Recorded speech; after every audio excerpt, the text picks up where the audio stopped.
Hello and welcome to today's edition of Route 664, the Road to Human Kindness. I'm Les Winston, and this is the Endow America Network.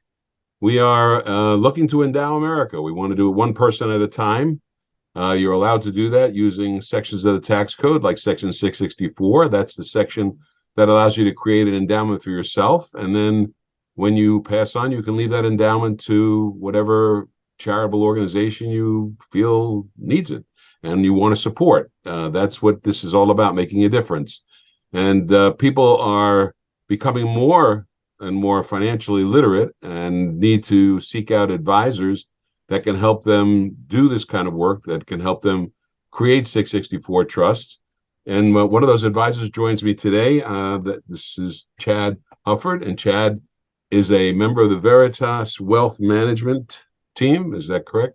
Veritas works with Yes. Veritas Wealth Management. Where are you located?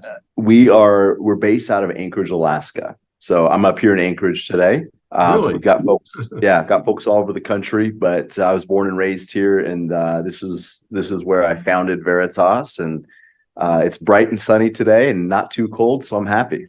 Yeah, I have some property on the Kenai Peninsula. Headed down there tomorrow. Really? Okay, I mean, Yes. you can pass right by my property. It's on the tip near Point Possession, where Captain Cook, the Cook Inlet, and Turning Arm, and all of that. I know you're familiar with that, but the people that are listening are not. But I love Alaska. Alaska's amazing. So you do work all over the country, though, I assume, because there's not a lot of population in Alaska.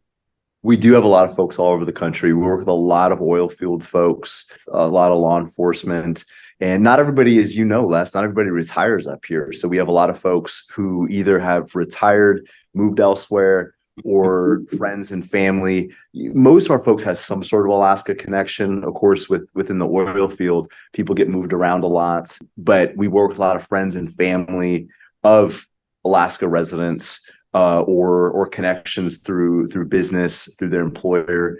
But like I said, most folks have some sort of Alaska tie, but not necessarily. As you know, a lot of the challenges that people face in protecting their wealth and distributing it as they see fit, it doesn't matter where you're located. We're dealing with some of the same issues. Yeah, they are. They're the same issues all over the country, all over the world. Some of the biggest issues, of course, are people living longer today. And it means that they need to be, their wealth needs to be managed to be able to handle that. Today's Wall Street Journal, in fact, had an article about the fact that people are diminishing their savings because the inflation is so great and it's costing them more to live. So they're tapping into their savings. If people tap into their savings or they tap into their retirement plans, what effect does that have?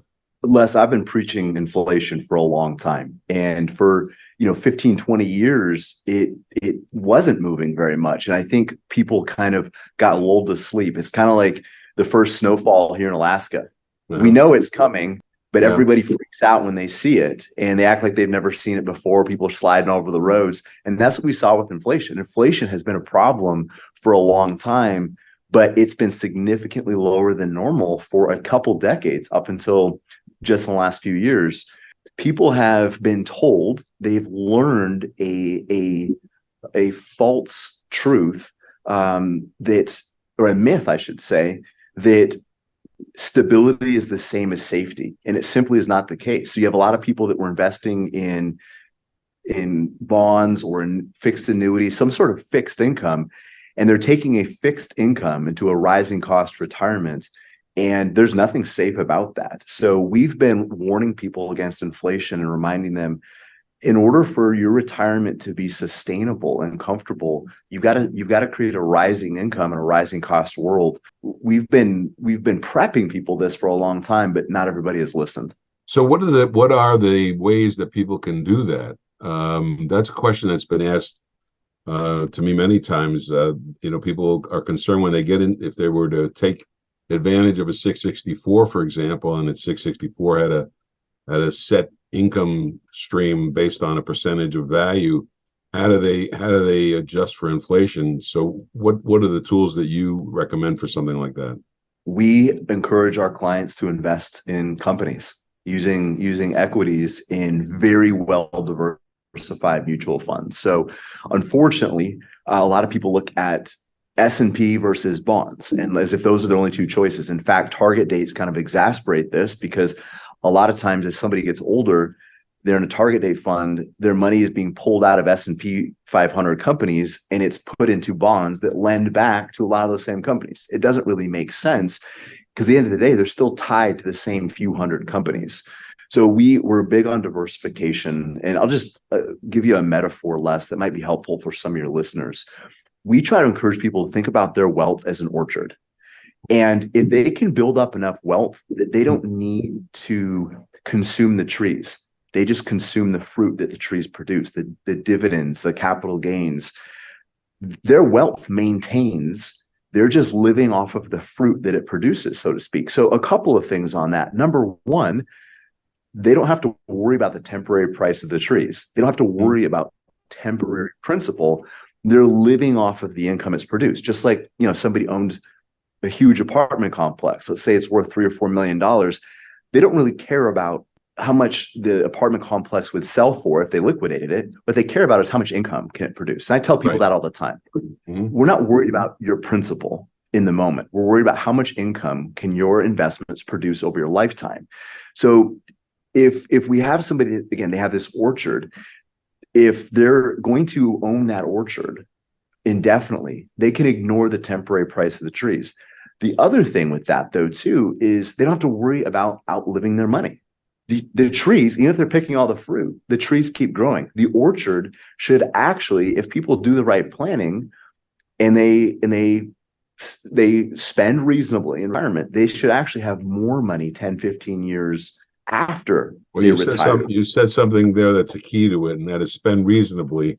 We had a recent interview with someone that teaches financial literacy, because the financial literacy level in the country is fairly limited. There's no real education about spending and budget and the importance of that. When you're working with folks who are living on the principal, not living on the principal, living on the interest that's produced or the income that's produced by the principal, how do they make an adjustment when they need to drop their withdrawal, the amount that they're taking from, or the amount that the principal is yielding, or where the principal can be reduced, where there's market conditions that might reduce the principal? That's a really good question. So what we do is we do have some fixed income set up inside their portfolios as like a buffer. We call it the pantry. If we stay on this orchard analogy, what if an economic storm comes through? Your orchard isn't producing as much income as it was last year, the year before. We've got a couple of years of living expenses in fixed income or cash that they can then supplement those dividends and capital gains. But again, the idea still is that they're maintaining principal. This also leads very well into what you guys do. Is at some point, if people have done this correctly, they've stayed on a plan. They're not overspending early in retirement. Their orchard keeps growing. Their investments keep growing. They eventually get to a point where they're like, you know what? We don't need the entirety of our orchard anymore. We have to start thinking about, what do we want to do with this? Even in required distributions, not everybody needs the entirety of those if they've done the right planning. And some people might think like, well, I've earned all this money, I want to spend it.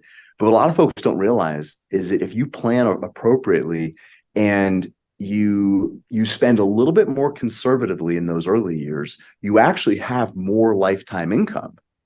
And you're able to continue to give yourself raises throughout retirement rather than gradually contracting your lifestyle to accommodate inflation. Again, we want a rising income and a rising cost world. And that's what broadly diversified mutual funds provide. So when somebody comes to you and they haven't done much preparation and they're in their 60s,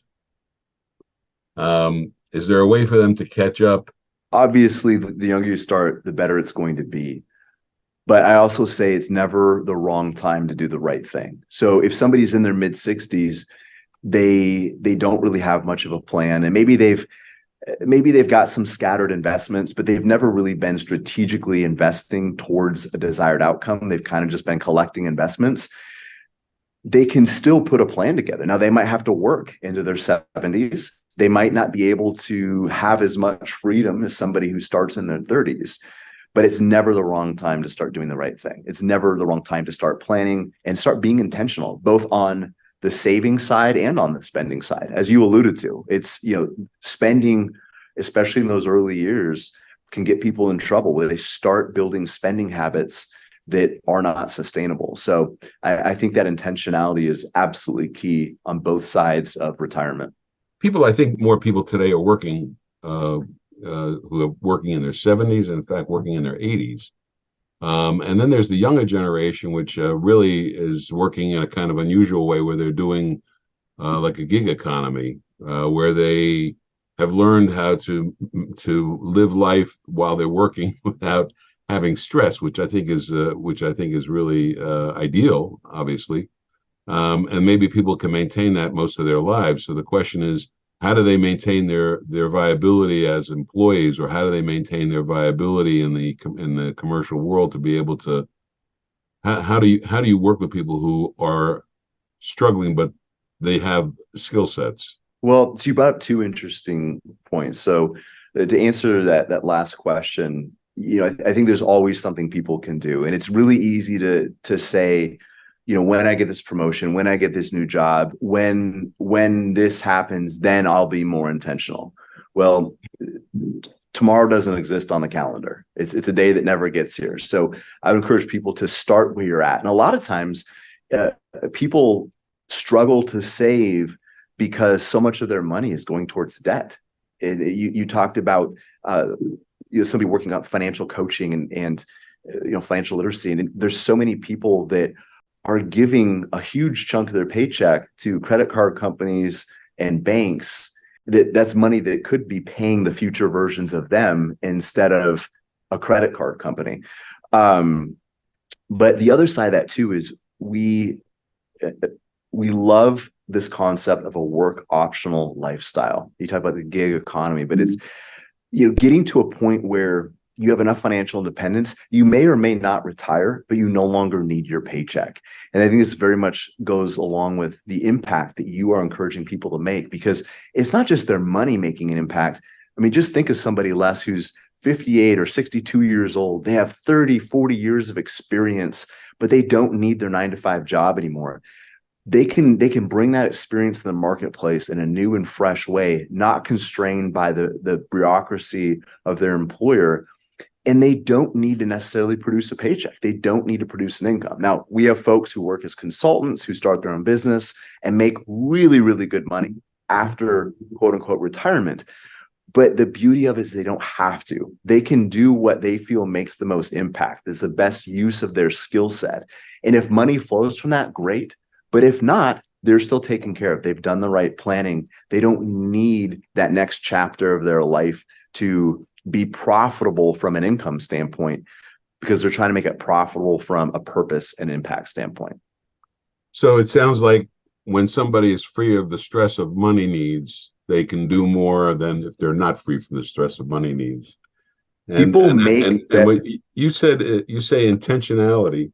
You use that word quite a bit. Yes. Why don't you give us just a brief explanation of what you mean by intentionality? In a general sense, Les, I think a lot of people live life on accident.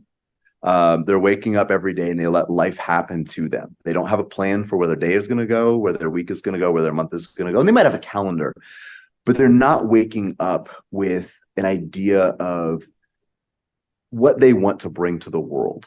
And it is very much happens in investing. People put money into a 401k, they put it into a Roth IRA, they pick a few mutual funds, but they're not strategically building towards anything. It'd be like somebody trying to build a house without a blueprint. They're just slapping together boards and plywood and hoping a financial house comes out of it. I think it's important for people to have measurable and specific long-term goals. Now, these long-term goals can change. And I don't care if this is in finance. I don't care if this is in your relationships, in your health, in your business, but have something you're working towards. Because if it's something specific and it's measurable, then we can reverse engineer it and we can create a pathway to see if my actions today and the decisions I'm making, if that lines up with where I want to be what I want to accomplish, and who I say I want to become. And a lot of folks, I don't think, have that roadmap, not for their finances and not for their life in general. So do you act as as a person who focuses them on that plan? Is that basically how Veritas Wealth Design does? Well, it's funny you asked that. So one thing I've noticed, Les, is that when you get people starting to open up about their finances, their wins and their mistakes, their hopes and dreams, their fears, they're sharing things with us that they haven't even shared with their closest family members. So once that door is open, there's not many other doors that are closed. People are talking about health struggles with their kids, other family struggles. It's amazing. I mean, we end up being marriage counselors sometimes, you know? So when you start helping people plan their finances and come up with a strategic design for what they want that work optional lifestyle to look like, it's amazing how many other pieces start falling into place. Because what we're asking them is not so much how much money are they going to need, it's what do they want their life to look like. And I think that's a question that a lot of people don't really think about. There's enough challenges today. It's sometimes just enough to get through to today, to get to the weekend, to get through the month, whatever. A lot of people don't sit and think about, what do I want my life to look like in 10, 15 years? How would my life be different if I didn't need my job? If I was financially independent, what would look different about how I spend my days? Because it's also important, Les, too. We want to make sure that people aren't just retiring from their jobs; they're retiring to something. When people unplug from their career, maybe even their own business, they need something else to plug into. And this is where foundations and charitable giving can be so important. But it's more than just giving their money; it's plugging in their time, their effort, and intentionality along with their money, because people need meaningful pursuit, regardless of whether they're retired or not. So I know I'm getting a little long-winded here, but what you're saying is exactly what we preach, is that philanthropy is what you're talking about, where people can redirect the philanthropy from themselves to the community and have a purpose in life. And we also use the term where we think we would like people to be working at their genius, what they love to do 24 yes, hours a day, never get tired of. They then can have a very happy and long-lived life. And in fact, if they have the wherewithal, they can live for a long time, and usually they're healthier because they got the wherewithal. So it's like a really important job that the work that advisors do, like yourself, in guiding people to get to that feeling. That's a really important aspect. So when you wake up every day, what's the thing that you look forward to the most?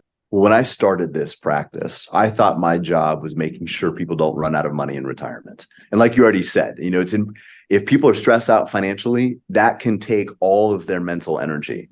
But when we alleviate that stress with a financial blueprint, with a strategic long-term plan, I've realized we need to raise the bar on that. And it's making sure not just people don't run out of money in retirement, but making sure they don't run out of purpose. And that's been a different calling for us. So that I think is even more fun to me, is helping people identify what that next chapter of the life is going to look like. And exactly what you said, is being a part of something bigger than themselves. And I believe that when somebody hits a place of financial independence, those years following should be the biggest years of impact. It shouldn't be a time to slow down, sit on the couch, watch daytime television. And I don't care if you play golf every day, you do those things. But I also think that, like you said, people live longer and they live more vibrantly when they're a part of something more than themselves, when they're plugged into other people. And I've seen this too often to think that it's a fluke. I don't have all the research behind it. I'm compiling some of it, but I know that the people that retire best are the ones that retire to a larger purpose. Thank you very much, Chad. Pleasure to have you on. Chad Hufford with the Veritas Wealth Management Group. You're located in Alaska, and how can people reach you if they want to have advice from you? Our website is veritasalaska.com. Like I said, we're here in Alaska. We work with people all over the nation and a few internationally. And if you have questions, if something that we talked about here sparks something, you can always email us at ask@veritasalaska.com. That's ASK@veritasalaska.com. You can find us on LinkedIn and Facebook and Instagram and those places too. Thank you very much, Chad. Thanks for being with us on Route 664, the Road to Human Kindness. We appreciate your time. Les, thank you so much. It was a pleasure being here. Yeah, take care. You ever just want to tune out the world and relax?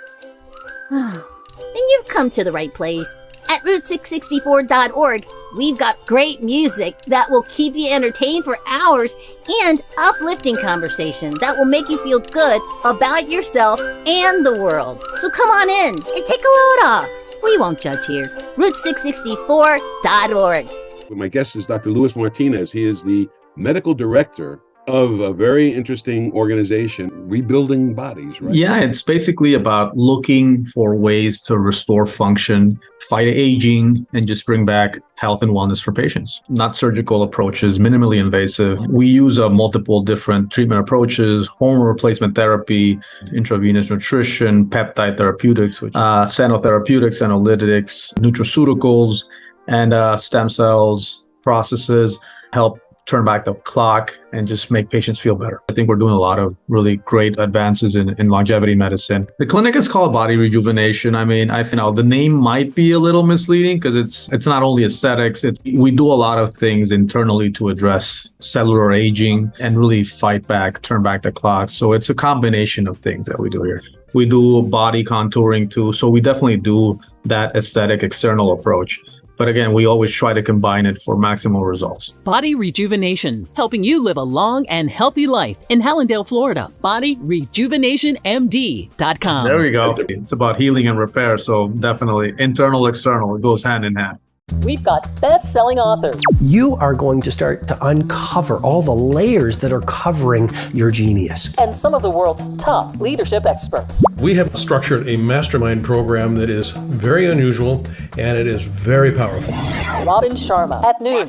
Your creativity will soar, your productivity will be epic, your impact will be legendary. You will be the best in the business and you will not only achieve remarkable things, but you're going to feel sunsets. You'll feel a connection to people. You'll feel for what's going on in the world. And that will make you a world changer in your own unique way. Robin Sharma at noon at 4 p.m. It's a Blaine Bartlett. exploration of what it takes to be a highly effective leader in today's fast-changing environment. Best-selling author, executive, and leadership coach. And if you've been liking what you've been listening to on the Soul of Business podcasts, how does one become a leader that can keep connection to the soul of business? Blaine Bartlett at 4 p.m. Look forward to seeing you there. At Route664.org. This is Route 664 Radio.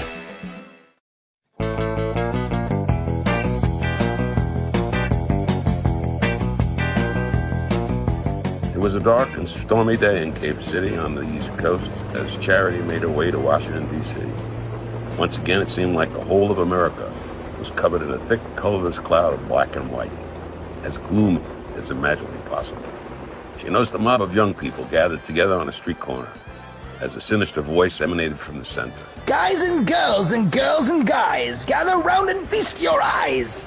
Who's the man who always has a plan whenever you need to fan the flames that make you fly like Peter Pan? The Trixie Man can. What's my plan then, man? The answer lies with my special new magic powder I like to call Trixie Dust. One whiff of this stuff and all your fears will disappear. So lend me your ears and get over here. Charity's sense of telepathy was suddenly activated and was going crazy.